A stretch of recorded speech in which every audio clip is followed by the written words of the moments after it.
So hello guys, আজকের video title ও thumbnail দেখে আপনারা বুঝতে পেরেছেন যে আজকের ভিডিওটা কি নিয়ে। হ্যাঁ বন্ধুরা, কিছুদিন পরে কিন্তু 2024 সালের এসএসসি রেজাল্টটা প্রকাশিত হবে। তো আপনারা কিভাবে সেই রেজাল্টটা দেখতে পারবেন সেই বিষয় নিয়েই আজকের এই ভিডিওটা। তো ভিডিওটা একদম শুরু থেকে শেষ পর্যন্ত কোনো স্কিপ না করে দেখবেন, তাহলে কিন্তু আপনারা খুব সহজেই আপনার এসএসসি রেজাল্টটা দেখতে পারবেন, কিংবা আপনার পাশের যে সিটটা পড়েছে তারও এসএসসি রেজাল্ট একদম মার্কশিট সহ আপনারা দেখতে পারবেন। তো সবাই মনোযোগ দিয়ে ভিডিওটা শেষ পর্যন্ত দেখুন। তাহলে চলুন বন্ধুরা, আজকে ভিডিওটি শুরু করে যাক। ভিডিও শুরুতে আমি একটা কথা বলতে চাই, আমার এই ভিডিওটা যদি ভালো লেগে থাকে তাহলে অবশ্যই চ্যানেলটি সাবস্ক্রাইব, পাশে থাকা বেল বাটনটি বাজিয়ে যাবেন আর ভিডিওতে একটি লাইক দিয়ে যাবেন। সো বন্ধুরা, এসএসসি রেজাল্টটা দেখার জন্য আপনাদের সর্বপ্রথম চলে যেতে হবে আপনার ফোনে থাকা প্লে স্টোরে। প্লে স্টোরে আসার পর উপরে সার্চ বাটনে লিখতে হবে এসএসসি রেজাল্ট 2024। তো এটা লেখার পর প্রথমে যে অ্যাপ্লিকেশনটা আসবে সেটা আপনারা ডাউনলোড করে নেবেন। সো আপনারা এই অ্যাপের লোগোটা ভালো করে দেখে রাখুন, আপনারা এই অ্যাপটি ডাউনলোড করে নেবেন। সো আমার এই অ্যাপটি ডাউনলোড করা আছে, তাই আমি ডাউনলোড করতে পারছি না। সো আমি ওপেনে ক্লিক করছি। ওপেনে ক্লিক করার পর আপনাদের সামনে এরকম একটি ইন্টারফেস চলে আসবে।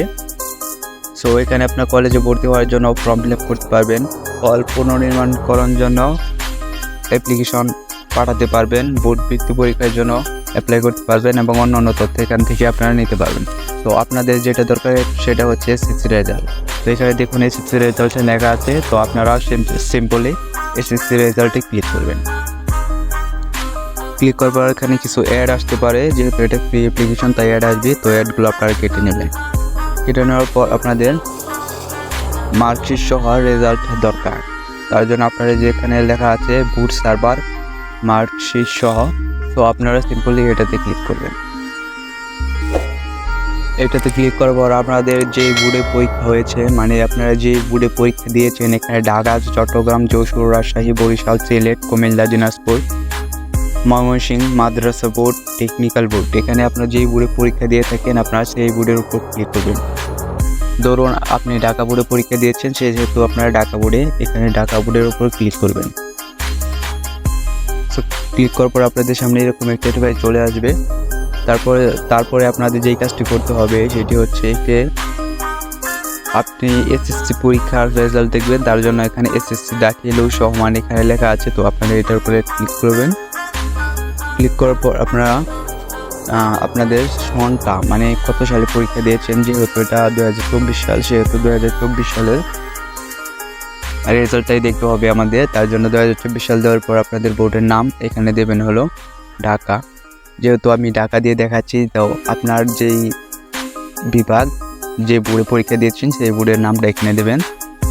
দেওয়ার পর এখানে নিচে যে একটি নির্বাচন করুন এটি লেখা আছে, এটার উপর ক্লিক করে প্রথম যেটা আছে একক ও বিস্তারিত ফলাফল। সো আপনারা সিম্পলি এটার উপরে ক্লিক করবেন। ক্লিক করার পর আপনাদের রোল নম্বর দিতে হবে ইংরেজিতে, আর তারপর আপনাদের থাকা রেজিস্ট্রেশন, এগুলো কিন্তু আপনার মুখস্থই থাকবে, বা আপনার রেজিস্ট্রেশন কার্ড থেকে এইগুলো দেখে তারপর এই দুটো ফিল আপ করে তারপর এই যে এখানে একটা কোড দেখতে পারবেন। কোডটি যদি না বুঝতে পারেন তাহলে আবার রিলোড করবেন। এখানে যে কোডটি আছে যেমন 3718, তো এটা লেখার পর আপনার যখন সব কিছু কমপ্লিট হয়ে যাবে তারপরে যেখানে ফলাফল দেখুন এটাতে ক্লিক করবেন। তো আমি ক্লিক করার পরে যে এটা দেখালো, কারণ আমার এই দুইটা ফিল আপ করতে পারছি না, তো সবাই এটা ফিল আপ করে এই যে এখানে চাইলে আপনার সেভ করে রাখতে পারেন। পরবর্তীতে শুধু যেই সময় আপনার ফলাফলটা দিবে আর কি, সেই সময় এখানে এসে তারপরে এই সাইটটি বের করে সেখান থেকে আপনারা রেজাল্টটা খুব সহজে ইতিনিভাবে দেখতে পারবেন।